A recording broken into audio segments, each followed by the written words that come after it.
back to my channel and welcome back to Lewis again. Back again. Loving being on the channel. Literally can't get rid of him. You obviously like me on the channel. I think these guys like having you on the channel. I don't know. Like and subscribe if you do. Couldn't help myself. So in today's video, we're going to be talking about some things that you can do to save money in your everyday life. Yep. Now, Lewis and I have filmed a video similar to this a couple of weeks ago, and I'll leave the link up the top somewhere. Yep. But these are just some additional savings tips that we have where you can save money for your everyday life expenses, and just some things that we have put in place that have saved us a fair bit of cash over the years. Yeah, definitely. Do you want to kick it off? Yeah, I'll go first. So the first one that I'd like to talk about is buying cheaper makeup. Now, I know that on YouTube and on Instagram, there's advertisement material everywhere that you need to have like the fanciest makeup, and I think it's just not true anymore. Back in the days, like in 2012, 2013, when, like Too Faced, Makeup Forever, Chanel, Giorgio Armani, all those makeup companies were coming out, there was a huge difference between like your supermarket brands and your more expensive exclusive brands. But these days it's just not the case anymore. Like the foundations that I use they're called drugstore. If you're from America, they're called the drugstore makeup brands. That's the only makeup that I use these days, because honestly the difference between like a MAC foundation and like the L'Oreal Infallible, I had these props, I brought the props in, there's hardly any difference. Like, yes, maybe the quality isn't as good, but the difference in photos and in real life, like you honestly can't tell the difference. Yeah. I mean, you don't really wear makeup. I mean, you don't wear makeup, so you can't really say, but I think that the drugstore brands are really upping their game these days because they know how much competition is out there, and that people want affordable makeup but not sacrifice quality. Yeah. So I really think that, if you are wanting to save some money and you do wear makeup often, really look into the drugstore brands, because you can get it 50% off most of the time, and most items you can get for no more than $10 when it's on sale. So would you call it like a fixed expense? I would say it's a fixed expense, yeah, especially if you're one of those people that wear it often. For work, I only wear like eyebrows when they're starting to become like the same color as my head hair. Yep. I only wear eyebrows and mascara and like a little bit of concealer. But if I was to wear like foundation, blush, mascara, concealer like every single day, I would have to set aside a fair bit of money in order to purchase that. Yeah.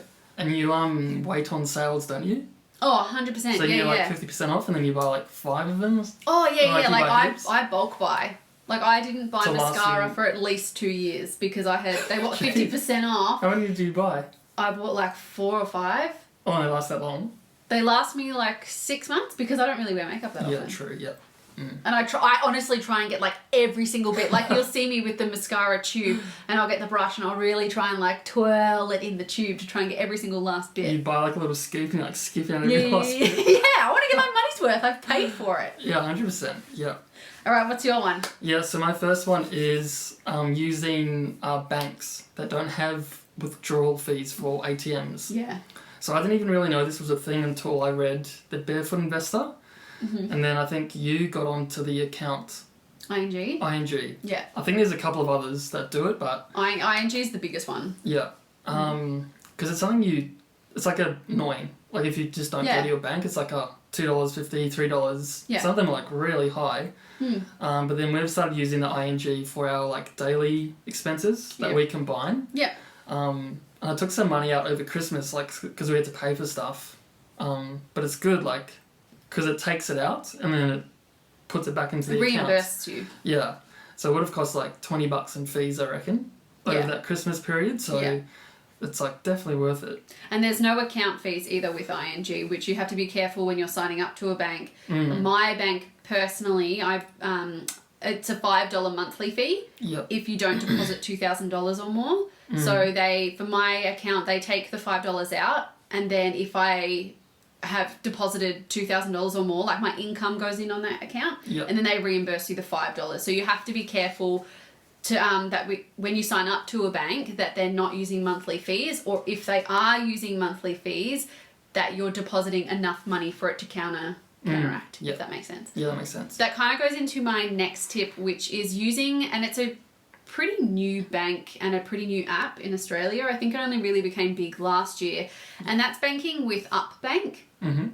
So they are, like I said, they're a new banking platform, and the really cool thing with UpBank is there's no withdrawal fees. There are monthly fees there are no monthly fees with UpBank, and you get a really good interest rate, a really good savings interest rate if you do 4 transactions a month, and as long as you are depositing $2,000 a month as well. Yeah. Now, the other really cool thing about UpBank as well is you can create your own little savings accounts at no extra cost, and you can put like little emojis. So if you really like to do your emergency funds, if you like to do sinking funds as well, so if you like to save every month for Christmas, holidays, car, whatever it is, you can create as many mini savings accounts as you like. I'll put a screenshot of what mine currently looks like. Keep in mind that they're all at zero because we're starting a new year, so all of that money is basically gone. Yeah. And you can put like little emojis as well. It's just more of a fun, modern bank. Yep, no, that's a good one. So my next one is a little bit different. I'm not sure how everyone's going to feel about this. I disagree. Yeah, heaps of people disagree with this, but it's maybe my logic, the difference. So the thing is, I'm 29 and I've never paid full comprehensive insurance on any of my cars. And I am 29 and I pay comprehensive car insurance on all my cars. Yeah, so there obviously are a few caveats to that. So my first car was an absolute crap box. I bought it for $100 and I was 17 and full comprehensive insurance was like something ridiculous. It was like $1,500, $1,800 just because you're a new driver. So I was like, there's literally no point in me paying that much for this car when I first started driving. Yeah. And I also did have savings on the side. So if I did crash the car, I did have the funds available to go buy a new car.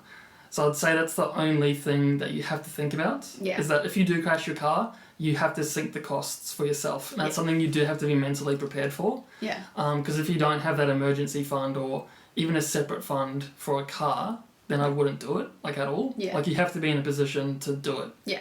Because the third party insurance is to protect the other person. Like it's to protect you from paying money to them. Yeah, exactly. Like you don't get any benefit apart from knowing that if there was an issue with a car, that like if you crashed into someone else's car, that they are covered. Yeah. But you're not covered. Yeah, exactly. Yeah. So this is the reason why I have comprehensive car insurance is because like especially the car that I have now, if I was to crash it, I would have to fork out like $20,000 to buy another one. Yeah, exactly. And that's not even brand new. Yeah. Whereas if I had like a crappy car, like your very first one, if it was $100, like I'm not getting comprehensive car insurance for that. I think you have to weigh up the pros and the cons of is your car easily replaceable because it's like on the cheaper side, or is it more expensive and you'd be happy to pay comprehensive car insurance? Yeah, exactly. Like it's all personal. Yeah. So if I had a car of your price, I would 100% do it. Yeah. Because it's more expensive. Yeah.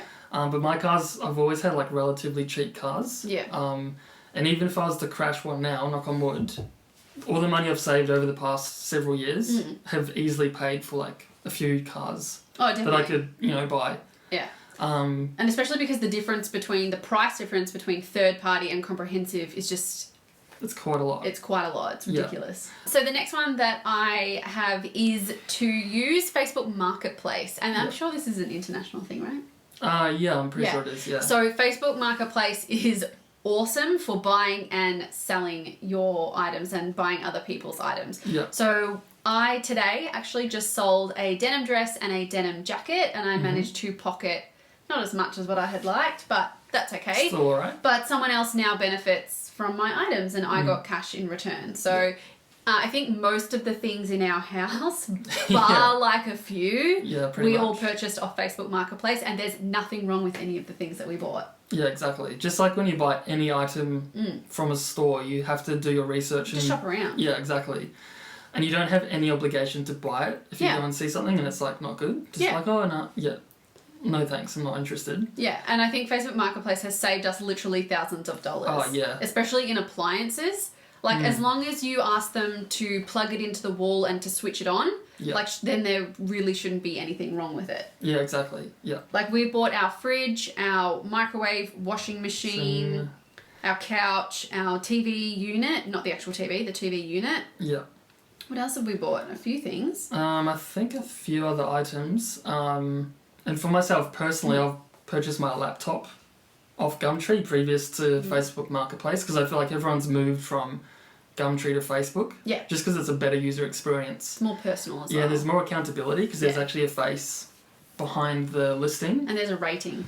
Yeah, exactly, yeah. I brought my DSLR camera from there. I brought like 2 cars from there as well, so yeah. And we've sold a lot of things too, and that's also a really good way of saving money too. So if you have just things lying around your house and you sell it, that money you could use for your savings. Like just put it straight away in your account, which is what I did this morning. When the money came into my account, I quickly deposited straight into my savings account because it's not money that I earned it, but like it didn't really take up too much of my time. So that went straight to savings. Yeah. So then it can build up. Yeah, and you can kind of like fund your new purchases with other things you've bought. Yeah. So I sold a guitar like a month and a half ago, and then I used that money to buy some video equipment for the business. So you can kind of like recycle your money for things you've purchased and you've maybe stopped using. Yeah. So you don't have to keep forking out new money as well. Exactly right. Yeah, no, that's a good one.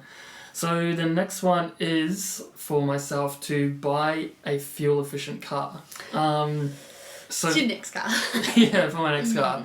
So the car I purchased recently is a Subaru Forester. I absolutely love the car, but it's definitely not the most fuel efficient. It's a guzzler. It's a guzzler. I'd say I'd spend maybe twice, if not more, the amount of money on fuel as to my previous cars. Yeah. But luckily I work at home, so I don't drive too much. So it doesn't faze me too much. But if I was driving like an hour to work every day like I did previously, like there's no way I could afford to have that car. Because it would just take up way too much money. So much petrol. Yeah. So if you're like doing a lot of commuting, then maybe look at other more affordable cars that are really fuel efficient. Like diesel? Diesel, yeah, and like 1.2, 1.3 litres. I mean, they're obviously not going to be the most grunty cars, but... Like my car is a diesel car. I have a Mazda CX-5. So it's what's it called? What are those big cars called? I don't know. An SUV? SUV? It's like a smaller SUV. Soccer mum car? Soccer mum car. It's definitely a soccer mum car. I'm not a mum though. But I fill my car up every fortnight. That's it. Yeah. And and I travel to and from work, like half an hour to work and then half an hour home, and I only fill my car up every fortnight. Yeah, it's so efficient.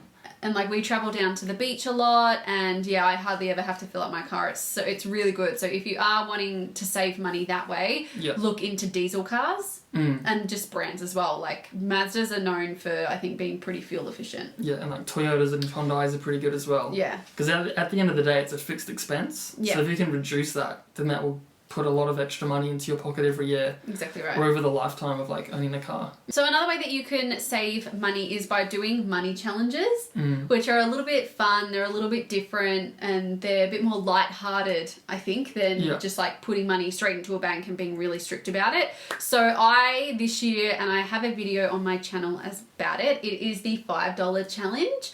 So I went to Kmart yesterday and I picked up this container for $1.75. And with a few of the other things that I purchased, all the change that I got, all the $5 notes in change that I got, go straight into this container. So anytime that I receive a $5 note, it goes in here. And then at the end of the year, you count up all of your money and then that's your savings done. Yeah. Like you can get upwards of thousands of dollars in a container if every single time you received a $5 note, you put it in here. And it's a bit of fun too. Yeah, it's a bit of fun. And you can do it for like $5, $10. You can do it for whatever you like. So yeah, I think that's a bit more of a fun one that you can do. And we just cashed in our coins, all of our silver coins this morning. Well, when I say we, I cashed it in. Yeah, you did. And we managed to get $20 out of it. And that's going to pay for, it doesn't sound like a lot, but that's 4 coffees that we now no longer have to pay for. Yeah, just fun to mix it up, I guess. Yeah, so if you are doing any money challenges, or if you are interested in doing any money challenges, leave a comment down below. Oh, yeah. Because we'd like to follow you on your journey too. Yeah, definitely. Because there's a few out there, aren't there? Oh, there's so many. Yeah, no, that's definitely good. I might try it as well. Yeah, it's a bit of fun. You can't join in with mine. I'll join your one. Okay. So my next saving tip is going back to the fixed expenses. So I think the largest expenses you usually pay are like where you live, your car, and groceries. So this one's more for like renting and mortgage. So previous to buying this house, I was renting. I was in a shared house. So when I first moved to Melbourne, I either had the option of kind of renting my own apartment by myself, which would have cost me about $300 to $400 a week, which I could have afforded, but would have been a lot at the time. So I opted to do a share house with a couple of other people. So that took down my weekly expenses from like $350 to $400 to around $170. So it's like a really great way of like cutting your expenses so you can save more money. Because that's one of the biggest things that you can cut. And you can also think about maybe moving to a different location if you're renting. Different suburb. Yeah, maybe a different suburb, or maybe just a different house with more people or less people, like whatever best suits your needs. But yeah, maybe just look around, or maybe change your living situations. You can get over it quite quickly, living with other houses, so it's maybe not the most long-term strategy, but if you're like younger, like it's definitely something. I feel like it's good socially, and it's good, like sometimes you have to make sacrifices. Yeah, you do. And for a couple of years, maybe you might have to sacrifice living with other people, so then you can save up enough money to live by yourself. Yeah, exactly, yeah. Like it's not, you sometimes have to sacrifice to gain later. 100%. Delayed gratification. Yeah, that's the one, yeah. So sometimes you might have to put up with a really cruddy roommate, but then in 2 years' time you can live by yourself and you'll love it. Yeah, or you even save for like a house deposit during that time, so you can like transition to a house if you want to buy one, or whatever. Or you then could rent in the area that you actually wanted to, because you managed to save up enough money to pay for that kind of apartment or a house or whatever. Yeah, exactly. And as an extension of that one, we bought a house at the start of last year. Far out. It's almost been a year, so when we first got the house, our interest rate was like 2.7? Yeah, something like that. Yeah. And then we just emailed our mortgage broker about halfway through the year. And I think we just asked her, like, are there any other like competitive rates you can offer us? And then she said, there's a 2-year fixed rate that we can do for you at the moment. So that saved us $400 a month on our mortgage repayments. So you can also like negotiate with your mortgage broker or your bank just to see what deals are out there, or maybe you can even like transition to a new bank. Because because like money's so cheap at the moment, so you can always like try and find better deals if they're out there. So and I think a mortgage broker is a really good way of getting a mortgage, because they do all the negotiation for you. Like all you have to do to the mortgage broker is ask, and it's up to them, and it's beneficial to them to get you the best rate. Yeah, exactly. Because they don't want to lose you as a customer, because then they lose their income. Yeah, pretty much. And you did a video. Or we did a video. On our buying a house journey. Yeah. So I guess we'll put that down below in the video description. Yeah, or we'll link it up here somewhere. So mine's kind of going back to the money challenge and using cash. So if you are like me and you find it really easy to spend money tap and go or on a card, my suggestion is to take out cash every single time you get paid. So if it's for your splurge money, if it's for your groceries, whatever it is. And then every single time you have change left over, or if you have particular notes, put those aside, and then that can start building up your savings account. So like I said, this year I'm going to be using cash for all of my splurge. So every single time I get paid, I'm going to be taking out a certain amount of money for splurge, or like fun money. And that's all that I'm allowed to spend. And then anytime I get coins, it's going to go into our coffee fund. And anytime I get $5 notes, it's going to go into my own savings tub box thing. So if you find it really hard to part with cash, my suggestion is to take it out and use cash, because it'll actually make you think a bit more about what you're buying, and if you are buying it because you want it, or if you're buying it because you need it. So yesterday when I went to the shops, I think I went into Adair's, and I was looking at all the cushions, and I was like, this one's so nice, like, it's $40, or I could totally buy it. But then looking in my wallet, and I was like, I only have this amount of cash left. I don't actually need it. And it's like a conscious thing too. It's such a conscious thing. Because it makes you more conscious of your spending, I guess. Yeah. Because you've got the cash right there. Yeah, and if you're handing over a large note and you're getting smaller notes in return, you'd be like, oh, well, that's a dodgy deal. Like, what's the deal? What's the deal? What's the deal with that? So, yeah, my mum likes to use cash as well. Well, I don't think she does it a lot now, but back in the day when cash was the preferred method, she would take out cash and she would use it because she found it a lot harder to part with it, and I'm the same. Whereas I think my sister's more like, take my money. Yeah. That's a good one. So moving on to my next one, which is a bit counterintuitive, but that's to hire an accountant when you do your tax return, or even if you have a business or whatever. So it obviously does cost a little bit of money up front, but the money it saves you is like insane. Yeah. So like every dollar you spend for an accountant, you can expect to get maybe $2 to even $10 back for every dollar you spend. So it definitely is worth the investment. Even when I was working full time, I used an accountant to do my tax return every year, and he would like tell me things I had no idea about, which you can like claim. Yeah. Maybe you work from home a couple of days, you can claim certain parts of your house as an expense, or the bills. Yeah, like traveling, uniforms, sunglasses, hats, sunblock, donations. Like there's so many things that you would never think about, where your accountant is an expert in those things. So definitely, from my experience, is worth hiring an accountant, because it's their job to help you save money. Yeah. So yeah, it's definitely worth it. Because I think, it depends on your job too. Like for my job, I can claim sunglasses, sunscreen, hats, my mobile phone, any device that I use, any other things that I buy to like benefit my classroom, I can claim back. I can't claim back everything, but if I buy like a uniform, like my school has a like sports day top, so I can claim that back. But like even like those little things, like if I was to buy, I could even, and this is another one of my props, I could even claim back this foundation because it's got sunscreen in it. Yeah. Because it's got SPF in it, I can claim this back. Yeah. Not that I wear it to school, but like if I did wear it to school, I could claim that on tax because it protects me from the sun, and because I have to be outside every couple of days to supervise. Yeah, and there's like internet bills if you do a lot of work at home as a teacher. Yeah. Phone bills, checking rosters and checking up on things on your phone. Yeah. Internet. There's just so many things that you would not necessarily think about, but there are like minor.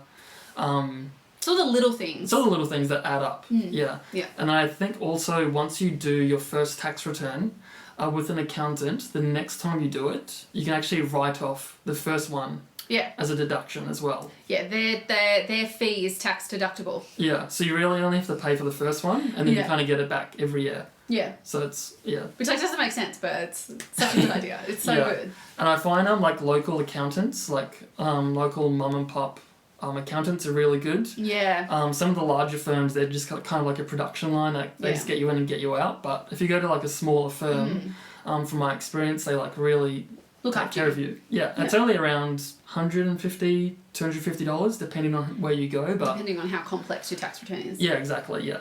My next savings tip is to buy clothes that are neutral in colour. Not that I can really say that I'm wearing a neutral colour top now. Yeah. But what I found over the last couple of weeks and over the last couple of months is that none of my clothes match because none of the colours are neutral. Yeah. So I've got a lot of light blue, light pink, green, like none of those colours go with the bottoms of the pants that I have. Yeah. So what I'm looking at doing is actually transitioning my wardrobe to be more neutral. So then every top I have goes with every type of pant that I have. And every type of pant that I have goes with every top that I have. So then it's more versatile. Yeah. And that it will save me buying a different top every single time like something doesn't go because it doesn't match. Yeah. Like I think it's really good to have a wardrobe where every piece of clothing goes with another one. What's it called? It's like a capsule wardrobe. Yeah, that's it's called a capsule wardrobe. So I want to try and transition my wardrobe to more of a capsule wardrobe style. Yeah. So then I don't like every single time we go out for dinner, I'm like, oh, this doesn't match. It doesn't look good. Or if I walk out into the living room and Luz is looking at me like, what are you wearing? That does not match whatsoever.